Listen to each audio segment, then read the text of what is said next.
So we started out, the seed of this play was we knew that Resonance Ensemble was going to be producing Henry IV, Shakespeare's play, and we needed to find a companion piece because what Resonance does is we pair together these classic plays with new plays.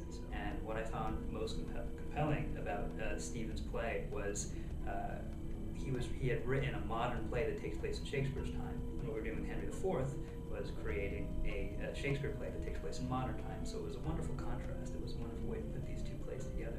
So how I started with the idea of Shakespeare Slave was that knowing that it was commissioned to run repertory with Henry IV Part 1 by Shakespeare.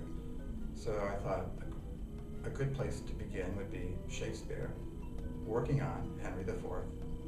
I want to write a character who people will believe could be William Shakespeare, and yet make him different enough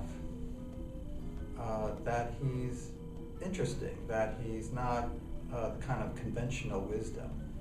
And I think hopefully I succeeded in creating that kind of William Shakespeare.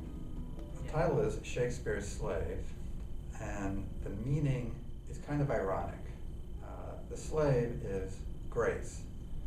She's an African slave. When Shakespeare meets her, falls in love with her, and there develops a relationship. I would say that Shakespeare is the slave.